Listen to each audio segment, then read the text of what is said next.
Now, for those of you who take antidepressants and who have Asperger's, I'm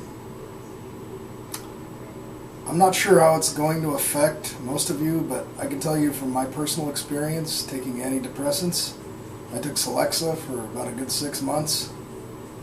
I gained 100 pounds in like 4 months, and I was eating the same normal amount that I'd normally eat, but all of a sudden I just started putting on weight, and then I'd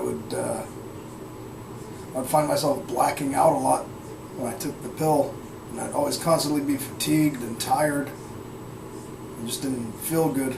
My well-being I was drained completely, and I had negative thoughts with the pill.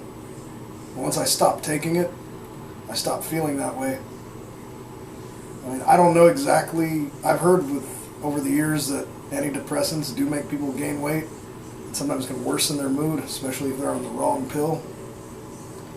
I wasn't medicated my entire life when I was a kid.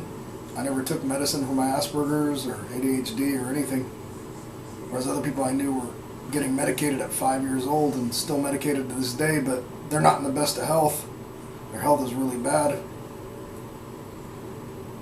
And, yeah. I took Celexa, which has another name, Citalopram, I think it is. And I don't recommend you taking that pill. I've talked to others who took the same pill, and they felt very ill on it. In general, there's a lot of warning labels with most antidepressants. If you have a mood disorder, if you're bipolar, I guess you do have to take a mood stabilizer to regulate your emotions. I personally don't think it really works. I think the only way a person can really regulate themselves is if they find themselves more in social situations and they place themselves where they're going to have to think about the situation. I think the problem is, us people with depression, we don't have a very good support network, and the world is just now sort of opening up to people with mental health issues. For a long time, everybody lived in silence, lived in fear. If you were going to family counseling, you were shunned by others. And it's embarrassing that the world was like that, and even to this day still kind of is. Luckily, I had a good counselor when I was a kid, even though he did have me locked up when I was a kid. He was probably one of the best counselors I ever had. His name was Michael Cornwall, one of the best in the East Bay.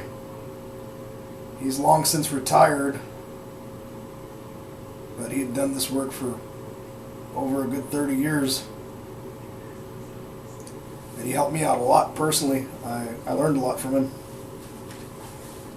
He'd let me speak. He never talked down to me or treated me like a child or like I was beneath him. He treated me like an equal. And that's important to have when you have a counselor to speak to. You want to have somebody that understands you and will see where you're coming from, put themselves into your shoes. And it's important to vent out and to tell your counselor everything, whether you have a guidance counselor, whether you have a family therapist. Never keep things in the dark from them.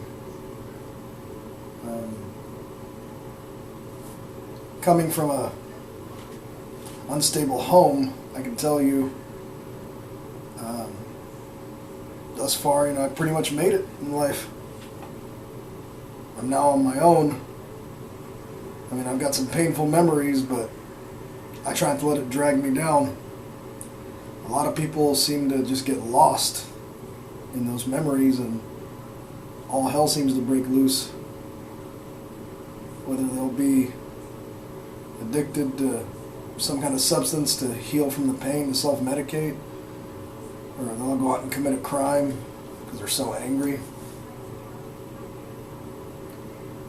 As I've said, it's very important to have that support network, and I know there isn't very many. You have to look online for support groups.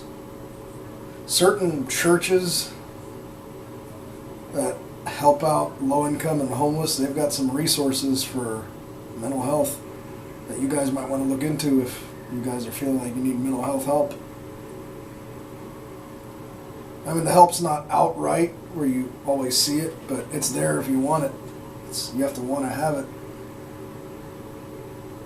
I don't suggest group therapy, because group therapy, you don't get to really, you're amongst other people, and if you have anxiety and you don't like being in a crowd, that's not going to work for you.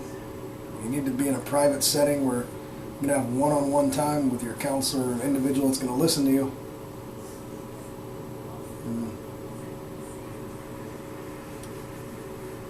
I can say, I think I turned out okay. I mean, I got my problems, don't get me wrong, everybody does, but I made it. Life's just not easy, no matter what.